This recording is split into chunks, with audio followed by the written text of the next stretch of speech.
नमस्कार, अपना बिहार देख रहे हैं आप और मैं आपके साथ रंजना रावत। भ्रष्टाचार के आरोप में labour enforcement officer Deepak Kumar के पटना, मोतिहारी और हाजीपुर के ठिकानों पर छापेमारी हुई। दीपक कुमार के पटना स्थित आवास से 1,75,00,000 रुपए नकद और सोने चांदी के आभूषण मिले हैं।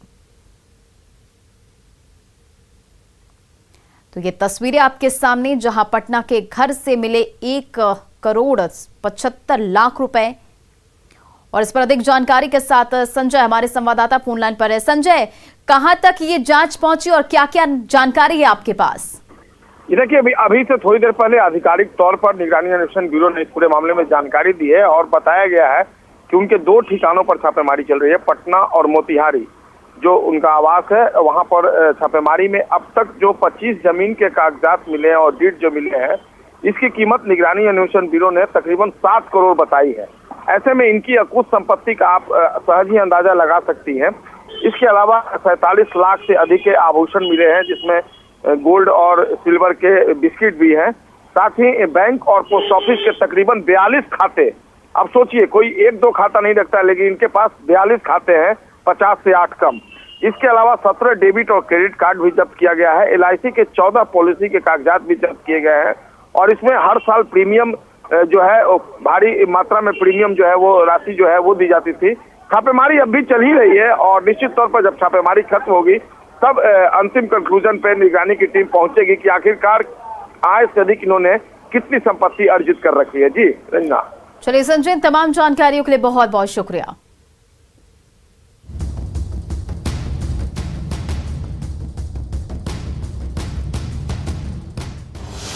भ्रष्टाचार पर सरकार का प्रहार। दीपक कुमार के खिलाफ विजिलेंस का छापा। छापेमारी में करोड़ों की संपत्ति का खुलासा।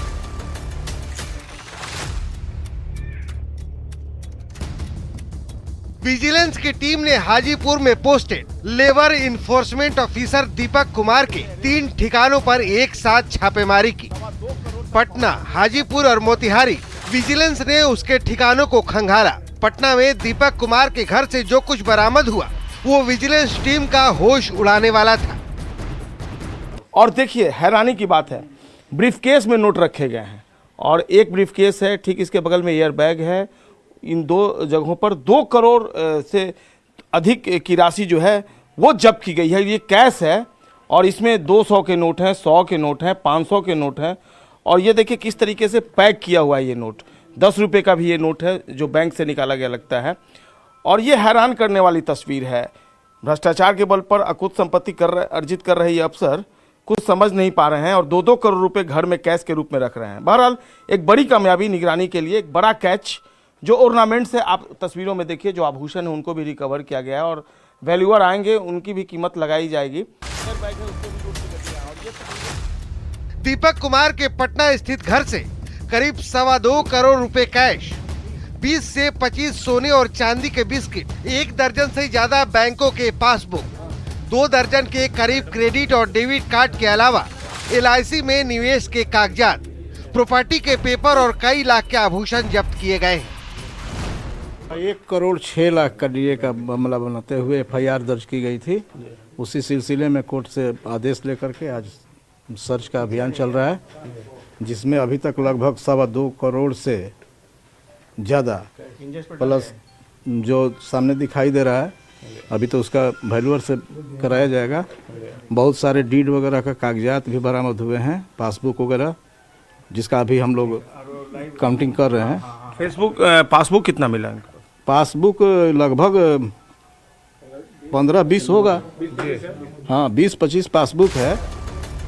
विजिलेंस की टीम ने दीपक कुमार के मोतिहारी स्थित आवास पर भी छापा मारा और संपत्ति के कागजात खंगाले। इस छापेमारी के दौरान 8 सदस्यीय टीम पटना से आई है और मोतिहारी इनके पैतृक आवास पर छापेमारी कर रही है, जिस दौरान इसे क्या क्या संपत्ति मिली है और इसकी जांच हो रही है। पिछले 8 घंटों से चल रही छापेमारी में यहाँ पर 8 अधिकारी और लगे। निगरानी विभाग के DSP ने बताया कि दीपक कुमार के मोतिहारी स्थित पैतृक आवास से भी प्रॉपर्टी में निवेश के कागजात मिले हैं। जो पैतृक आवास से भी विभिन्न तरह के निवेश के कागजात प्राप्त हुए हैं, कई पासबुक प्राप्त हुए हैं, जिनकी समीक्षा की जा रही है और अग्रिम अनुसंधान जारी है। कितने जगह छापेमारी हुई, क्या इसकी सूचना है? हमारी एक साथ पूरे राज्य में 10 बजे शुरू की गई थी ठिकानों पर। अब जरा सोचिए, जिस अधिकारी ने अपने घर में 2 करोड़ से अधिक रुपए छुपा कर रखे हैं, उसने अपने पूरे कार्यकाल में कितनी काली कमाई इकट्ठी की होगी। उनको दिखाइए ना। न्यूज 18 के लिए पटना से संजय कुमार और मोतिहारी से मुकेश सिन्हा की रिपोर्ट।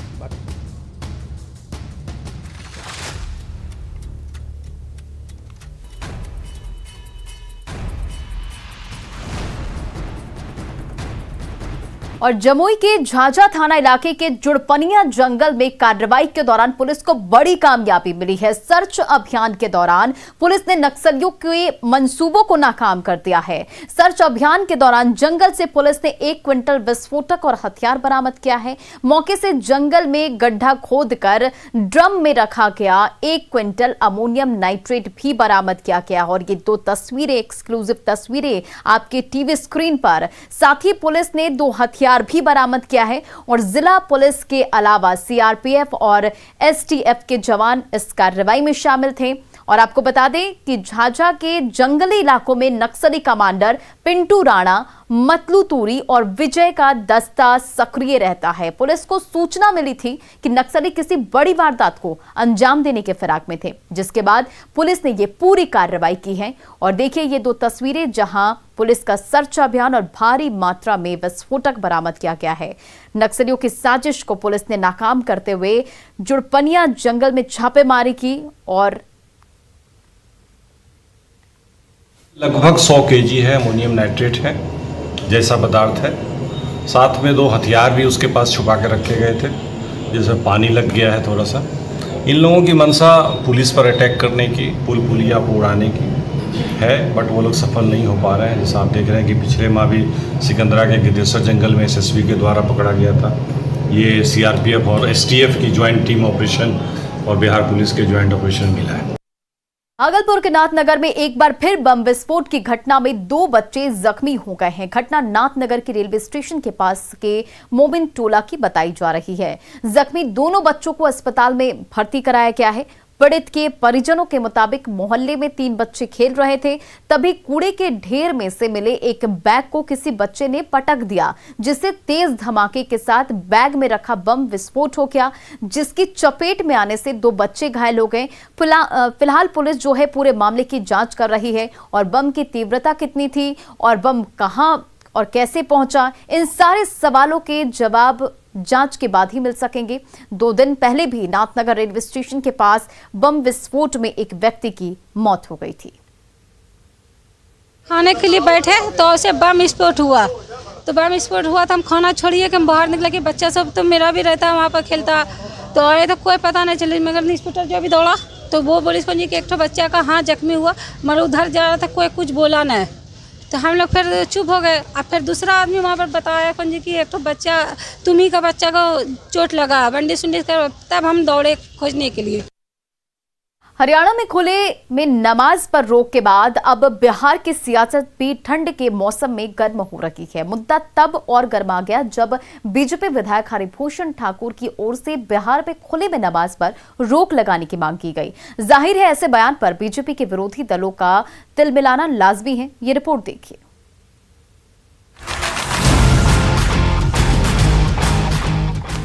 कोई अपनी जगह पर कोई नमाज पढ़ता है, कोई पाठ करता है, कोई पूजा तंत्री करता है, उसमें हमें कोई दिक्कत नहीं है। और ये सारी चीज धार्मिक स्थल इसीलिए बने होते हैं कि वहां जाकर के करें। खुले में ऐसा कार्यक्रम नहीं होना चाहिए। ये नमाज पढ़ने की जो प्रथा यहाँ खुले में हुई है, ये कतई भी सहन नहीं की जाएगी। खुले में नमाज पढ़ने को लेकर हरियाणा के सीएम मनोहर लाल खट्टर के इस बयान के बाद अब बिहार में भी इसे लेकर सुर उठने लगे। अपने बयानों से चर्चित बीजेपी विधायक हरिभूषण ठाकुर बचौल ने भी इसकी मांग कर दी है और इस मांग के पीछे तर्क भी दिया है। निश्चित रूप से बिहार में भी अगर खुले में और सड़कों पर नमाज होता है तो इस पर प्रतिबंध लगाना चाहिए, जिस तरह हरियाणा में लगाया गया है। शुक्रवार को बेवजह सड़क को जाम कर देना, सड़क पर आकर के नमाज पढ़ना, अगर हमारी आस्था है तो हम घर में पढ़े, मस्जिद में पढ़े, मस्जिद फिर कहाँ है। इसीलिए मनोहर खट्टर जी ने जो भी किया है वो बहुत बहुत कोटिशः धन्यवाद के पात्र है। बीजेपी विधायक के इस बयान के बाद धर्मनिरपेक्षता का चोला ओढ़कर सियासत करने वाली कांग्रेस और आरजेडी ने अपने बयानों से राजनीति को गरमा दिया है। इनको सिर्फ नवाज की चिंता है, हिंदू मुस्लिम और इसमें सद्भावना बिगाड़ने की चिंता रहती है। बयान बहादुर हैं, लेकिन बचौल जी ये बिहार है, कौन कहाँ रामायण पढ़ेगा, कहाँ हनुमान चालीसा पढ़ेगा, कहाँ नवाज पढ़ेगा, ये लोग खुद तय कर लेंगे, आप चिंता मत कीजिए। उत्तर प्रदेश का चुनाव है, उत्तराखंड का चुनाव है, हरियाणा में चुनाव होना है, आने वाले समय में कुछ राज्यों में चुनाव होना है, तो वोटों के ध्रुवीकरण के लिए अलूल जलूल बयान करते हैं। अगर घर में ही अजान पढ़ना है तो घर में भी तो भगवान की पूजा करना है, तो क्यों फिर मंदिर मस्जिद जाते हैं? क्योंकि मंदिर मस्जिद गुरुद्वारा और चर्च में लोगों का आस्था होता है। जाहिर है खुले में नमाज पर सियासी घमासान अभी और बढ़ेगा, क्योंकि बीजेपी विधायक की ओर से ये मांग उठा दी गई है। न्यूज़ 18 के लिए संजय कुमार की रिपोर्ट। और इधर पटना सिटी के मितन घाट स्थित खानका बारगाह ए इश्क तकिया शरीफ के मजार पर मुख्यमंत्री नीतीश कुमार ने चादरपोशी की और राज्य की खुशहाली की दुआ मांगी। सैयद शाह हजरत ख्वाजा रकुनुद्दीन इश्क पाक रहमतुल्लाह अलैह का 240वां सालाना उर्स चल रहा है। और बेरोजगारी दूर हो, परेशानी दूर हो, हमारा हिंदुस्तान, हमारा बिहार।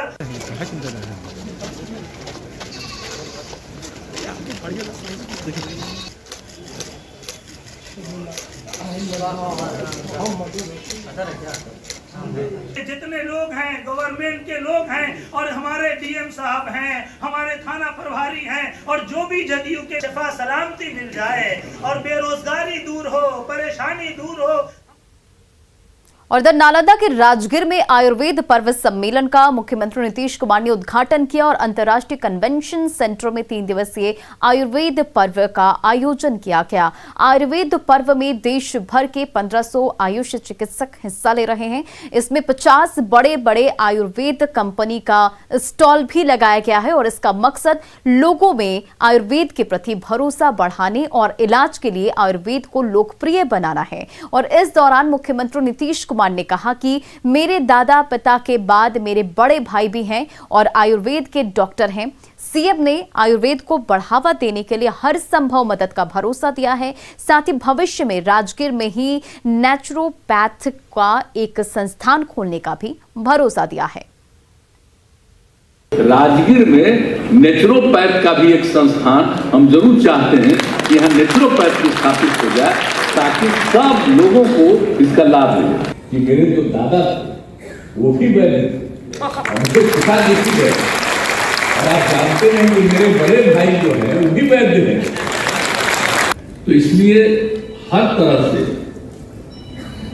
जो कुछ भी काम है इसको बढ़ावा दीजिए और हम लोग तो करेंगे। और एक बार फिर न्यूज 18 की खबर का बड़ा असर हुआ है। आईजीआईएमएस में लगे जीनोम लैब के लिए फंड की कमी की खबर हमने आपको 4 दिन पहले दिखाई थी और बताया था कि ओमिक्रॉन से दहशत के बीच जीनोम सीक्वेंसिंग मशीन कितनी जरूरी है। हमारी खबर का जोर और आईजीआईएमएस की मांग को बिहार सरकार ने गंभीरता से लिया है और फौरन जीनोम लैब के लिए 30 लाख का फंड जारी कर दिया है। पूरी रिपोर्ट देखिए। लैब में जीनोम सीक्वेंसिंग मशीन लगाई गई है, लेकिन अब मशीन के सामने एक बड़ी समस्या खड़ी हो गई है। 30 लाख रुपए हमारे सरकार की तरफ से मंजूरी मिल गई।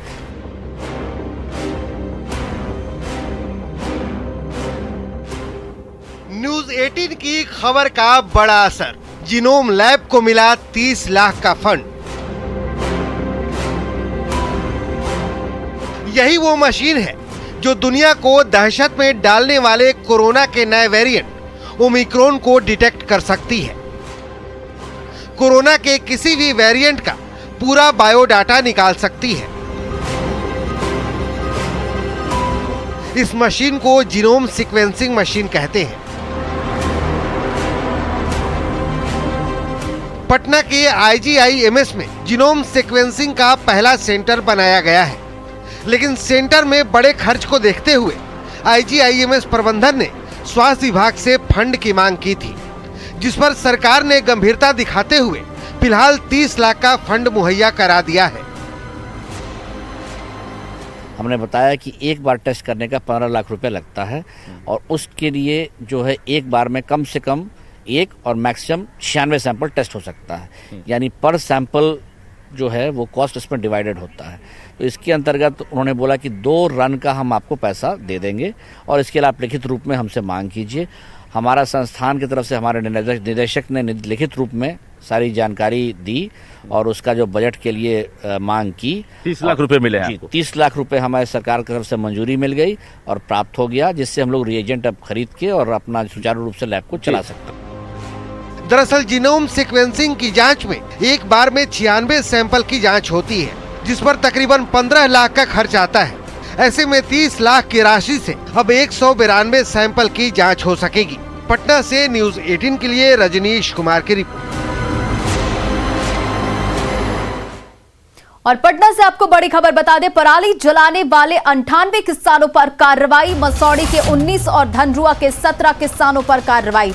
तो पटना से ये बड़ी खबर, जहां पराली जलाने वाले 98 किसानों पर कार्रवाई की गई है। मसौड़ी में 19 और धनरुआ में 17 किसानों पर कार्रवाई। कृषि विभाग की योजनाओं का नहीं मिलेगा लाभ। डीएम चंद्रशेखर सिंह का निर्देश, पराली जलाए नहीं बल्कि प्रबंधन करे। दोषियों के खिलाफ कड़ी कार्रवाई के निर्देश जारी। बीडीओ, कृषि समन्वयक, किसान सलाहकार को भ्रमणशील रहने के निर्देश। और दरभंगा में कल 4 दिवसीय मधुबनी लिटरेचर फेस्टिवल का शुभारंभ होगा। कामेश्वर सिंह दरभंगा संस्कृत विश्वविद्यालय के दरबार हॉल में समारोह का आयोजन किया गया है और 12 से 15 दिसंबर तक चलने वाले इस समारोह में भारत समेत 6 देश, अमेरिका, मलेशिया, इंडोनेशिया, नेपाल और भूटान के साहित्यकार और कलाकार शिरकत करेंगे। फेस्टिवल का मकसद आने वाली पीढ़ी को मिथिला की संस्कृति से अवगत कराना है। CSTS यानी centre for studies of system and traditions Delhi की ओर से 4थे मधुबनी लिटरेचर फेस्टिवल का आयोजन किया गया है और इसमें मैथिली के अलावा कई भाषाओं के साहित्य, संगीत और पेंटिंग कला समेत कई विधाओं की प्रस्तुति होगी। कार्यक्रम का खास आकर्षण Vaidehi Sita beyond the body painting की प्रदर्शनी होगी। इसमें सीता के 150 अवतारों को अलग अलग चित्रित किया गया है और इन चित्रों को Bharat, America, Malaysia, Indonesia, Nepal और भूटान के कलाकारों ने बनाया है।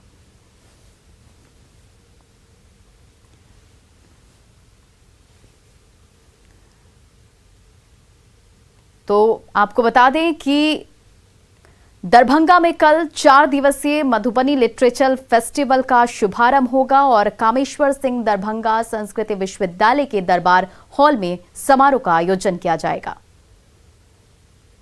मधुबनी लिटरेचर फेस्टिवल, जिसकी तैयारी बहुत दिनों से चल रहा है, कल यहाँ कामेश्वर सिंह संस्कृत यूनिवर्सिटी दरभंगा में शुरू होने वाला है।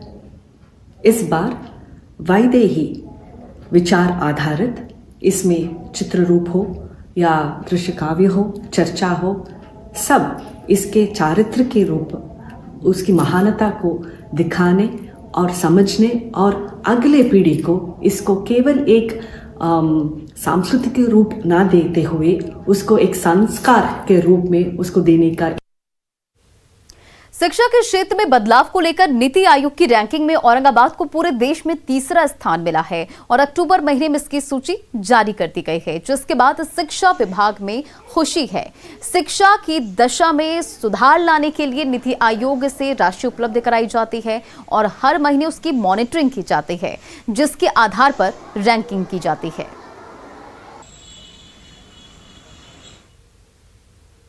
और अपना बिहार के इस बुलेटिन में फिलहाल इतना ही। आगे देखिए जोहार झारखंड।